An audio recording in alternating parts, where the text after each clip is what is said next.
ये जी आज से 12 रोज़ पहले ये टांग में चोट लगी थी और उस रोज़ से ये टांग पूरी सूजी हुई है।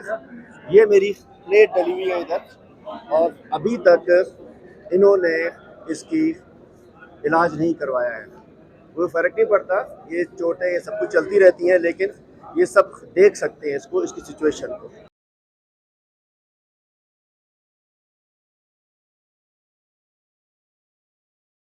बिस्मिल्लाहिर्रहमानिर्रहीम। मेरा नाम खालिद महमूद अली है। मुझे खुशी है कि मैं अपने बहुत ही जो है ना एनर्जेटिक अपने लीडर, मैं एनर्जेटिक इस सेंस में कहूँगा कि जवानों से भी ज़्यादा जवान हो के हमारी सिंध अवाम के लिए ख़ास तौर पे अपनी जद्दोजहद में मगन है। और दो हवालों से इनका रास्ता रोका जा रहा है। एक, सबसे पहले ये कि हमारे कायद, हमारे लीडर इमरान खान साहब कराची से 3 हल्कों से कंटेस्ट कर रहे हैं और उनको ये खौफ है कि वो डबल ट्रिपल लीड से हारेंगे और वो एक ही शख्स को टारगेट किए बैठे हैं, वो है अली मादिल शेख। क्योंकि अगर ये मोबिलाइज होंगे तो पब्लिक इतनी मोबिलाइज होगी जो पहले से एनर्जेटिक है, वो वेट कर रही है अपने लीडर का बाहर आने का, लेकिन ये सियासी हथकंडा इस्तेमाल कर रहे हैं और पॉलिटिकल विक्टिमाइजेशन कर रहे हैं इनको रोकने के लिए। और दूसरी बात ये कि सिंध के गरीब आवाम के साथ ये नाजायजी कर रहे हैं, जो सैलाब में डूब गए हैं, तबाह और बर्बाद हो गए हैं। ये उनको एक्सपोज करने के लिए एक मेन ऑर्गन है, खासतौर पे पीटीआई से बढ़ के मैं कहूंगा एक गरीब आवाम का, दुख भरे आवाम का, दुख से मरे हुए आवाम का, ये उनकी आवाज बनने की सलाहियत रखते हैं। इनको रोकने की कोशिश है। और जहां तक बात रहेगी कानूनी, ये अंजुमन गुलामान जरदारी ये पाकिस्तान को बनाना स्टेट की तरफ लेके जा रहे हैं। मैं इनसे कहता हूं, खुदारा इंपोर्टेड गवर्नमेंट, कुछ होश के नाखून लो, कुछ तो आपने इसका जो रिस्क खाया है हलाल कर लो और मुल्क को सिमत मत लेके जाओ कि जहां से वापसी की गुंजाइश ना हो। आप लोग तौहीन अदालत कर रहे हो और इदारों का गलत इस्तेमाल कर रहे हो। इदारों को जस्टिस करने दो। और ये जो पुलिस है, ये तफ्तीश या बाकी इंसाफ की फराहमी और तहफ़्फ़ुज़ की फराहमी के लिए, ना कि नाजायज़ हथकंडों के लिए और सियासी मकासद के इस्तेमाल के लिए इंतहाई गलत तरीके से इस्तेमाल किया जा रहा है। कानून की खिलाफ वर्जी है, तौहीन अदालत है। तो मैं लीगल बात तो कोर्ट में करूंगा, लेकिन सिर्फ इतना उनको आश्कार करना चाहता हूं कि होश के नाखून लो, वक्त दूर नहीं है। इंशाअल्लाह शेख रशीद साहब कहते हैं कि सितंबर, ये सितंबर नहीं, तुम्हारे लिए सितमगर हो जाएगा। उन्होंने यही एफआईआर दाखिल की थी किसी और लोगों के ऊपर, वो लोग अक्विट हो चुके हैं और इस एफआईआर में एक नाम अली मादिल शेख साहब का ऐड करके एक नई एफआईआर, ये अपने पाँव पे आप कुल्हाड़ा मारा है जिसने भी किया है बेवकूफ़ ने। ये बेवकूफ़ कल इस बेवकूफ़ के गले में ये बात पड़ेगी और ये देखिएगा आप कि ये वक्त बदलने के बाद ये एंटी करप्शन में ये खुद अक्यूज़ होगा जिस बेवकूफ़ ने ये गलती करके ये एफआईआर दाखिल की है। ये कानूनन जुर्म है जिसके साथ दफात लगती हैं 219, 220। मैं उसको भी बता देना चाहता हूँ जिस बेवकूफ़ ने ये एफआईआर बनाई है। और जो अब ये रिमांड ले रहे हैं ना, ये सारे इस बात का हिस्सा बनेंगे। तो ये बेहतर ये है कि अपने आप को इन चीज़ों से अलहदा कर लें, गलत हरकतों से, गैर कानूनी कामों से। और ये गैर कानूनी काम जितने करते जाएंगे उतने दलदल में धंसते जाएंगे। ये प्रिवेंशन ऑफ करप्शन एक्ट का एक कानून है जिसका सेक्शन का नाम है 5C, क्रिमिनल मिसकॉन्डक्ट। ये क्रिमिनल मिसकॉन्डक्ट के मुर्तकिब हो रहे हैं। इनको अभी से ही अपनी पैराडाइम शिफ्ट दुरुस्त कर लेनी चाहिए, जवाब दे देना चाहिए कि ये गैर कानूनी काम हम नहीं करेंगे। लेकिन अब करते हैं तो अल्लाह करे अपने आप में खुश रहें। लेकिन मैं कानूनी पोजीशन बता रहा हूँ, ये कानूनी पोजीशन है जिन उनके लिए बड़ी ख़तरनाक है। जिनको भी इस्तेमाल किया जा रहा है वो बेचारे कल को रोएंगे कि हमने तो किसी की डायरेक्शन फॉलो की थी और वो डायरेक्शन फॉलो करते करते वो अपने आप को दलदल में धंसाते जा रहे हैं। मेहरबानी करके इस किस्म की हरकतें मत करें। पब्लिक सर्वेंट के लिए सुप्रीम कोर्ट की, सिविल सर्वेंट और पब्लिक सर्वेंट के लिए, गवर्नमेंट सर्वेंट के लिए सुप्रीम कोर्ट की बेशुमार जजमेंट है कि उनको गैर कानूनी अहकामात फॉलो नहीं करने चाहिए। वो उनके लिए ख़तरनाक हैं, अपने लिए भी, मुआशरे के लिए भी और कोर्टों के लिए भी एक शर्मनाक एक पहलू बन जाता है।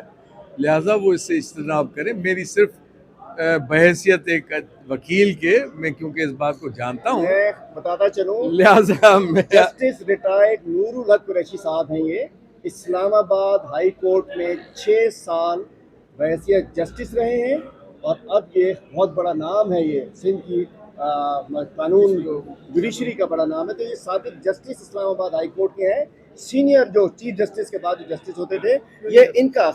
अभी हम फिलहाल तो डिफेंस कर रहे हैं, लेकिन ऑफेंसिव पोजीशन में भी आएंगे और इंशाल्लाह फिर सिंध बार काउंसिल के मेंबर हैं, मेरे भाई हैं, सिंध बार काउंसिल के मेंबर हैं, मेरे भाई हैं, साथी हैं अशरफ सम्मो साहब के। इनके मलीर कोर्ट में हमारे साथ ये क्या हो रहा है साईं? बिस्मिल्लाहिर्रहमानिर्रहीम। हलीम आदिल शेख साहब, नूरुल हक कुरैशी साहब और हमारे दोस्त मेहरबानी, आज हम जो पेश हुए हैं, अचानक जेल से कस्टडी को लाए और बगैर नोटिस के, बगैर हमें बताए, बगैर इनके वकला को और कस्टडी को लाए ताकि चोरी छुपी इनका रिमांड लेके फिर पुलिस कस्टडी में इन पे तशद्दुद किया जाए, गैर इंसानी सलूक किया जाए।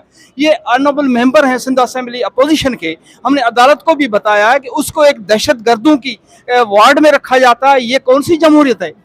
ये कौन सी जमहूरियत है? हमने अदालत को बताया। और टार्चर एक आईओ ने किया और पुलिस कस्टडी में किया। एक एमपीए को आप तशद्दुद करते हैं, ये कौन सा, ये गैर इंसानी सलूक है, ये आइन की वायलेशन है, ये कानून की खिलाफ वर्जी है, ये इंसानी हुकूक की खिलाफ वर्जी है। एक एमपी अपोजिशन जो हक की बात करता है, सिंध में चोरों के खिलाफ बात करता है, करप्शन के खिलाफ बात कर रहा है, सिंध के लोगों के हुकूक की बात करता है, आप उसको ये सजा दे रहे हैं। और अपनी मर्जी से आज जिस आईओ ने उस पर तशद्दुद किया और अदालत में गले पकड़ा और उसको आप दोबारा कस्टडी दे रहे हो। हमने अदालत को कहा है कि हमारे क्लाइंट, हमारे दोस्त, हमारे भाई हलीम आदिल शेख, इसको जेल के अंदर भी उसकी जिंदगी को खतरा है, जहर भी दिया जा सकता है, उसको दहशत गर्दों के हाथों कत्ल भी किया जा सकता है और पुलिस कस्टडी में उसको लाकअप में किसी भी तरीके से कत्ल किया जा सकता, इस बात की एप्रीहेंशन है। हमने अदालत को भी बताया है और अदालत को बता रहे हैं और मीडिया के जरिए ये बता रहे हैं कि ये एक अपोजिशन लीडर जिसका एक इज्जत और स्टेटस होता है,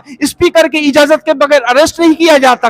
आप उनको ऐसे एक दहशत गर्दों जैसा सलूक कर रहे हैं, एक क्रिमिनल जैसा सलूक कर रहे हैं और उन करप्ट लोगों के कहने पे जो रोजाना हजारों एकड़ जमीन कराची पे लैंड माफिया कब्जा करती है, जिसकी सरपरस्ती एंटी इंक्रोचमेंट फोर्स करती है, वो कब्जे के लिए है, कब्जा खत्म कराने के लिए नहीं है। बहुत सारे लोग यहाँ कब्जा कर रहे हैं उनको सपोर्ट करने के लिए, लैंड माफिया को पैसे कमाने के लिए और अपने बैंक अकाउंट भरने के लिए। गैर इंसानी सलूक है, सिंध के लोगों के साथ जुल्म है, एमपीएस के साथ जुल्म है, इंसान के साथ जुल्म। हम वकला बरादरी उनके लिए लड़ रहे हैं, एक कानून के मुताबिक, आइन के मुताबिक इंशाल्लाह लड़ेंगे और इनको वो दिन भी आएगा जो भागने और छुपने की जगह भी नहीं मिलेगी। बिस्मिल्लाहिर्रहमानिर्रहीम।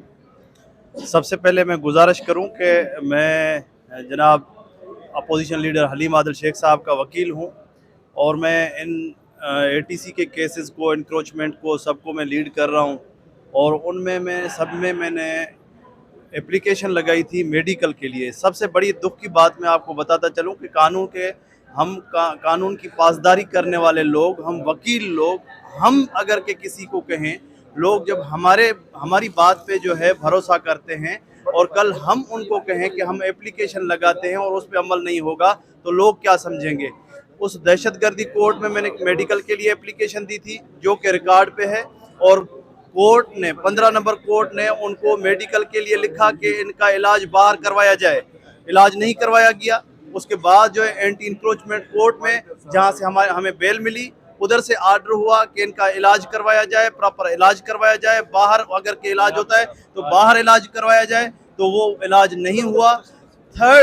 सेकंड कल जो है रिमांड जब हमें इधर से मिला था तो इधर से जज साहब ने कहा था कि इनका प्रॉपर इलाज करवाया जाए, जहाँ से एओ क्लिनिक है और उधर जो है प्रॉपर इसका इलाज होता है तो उधर आप लेके जाएं और उधर उनका इलाज करवाएं।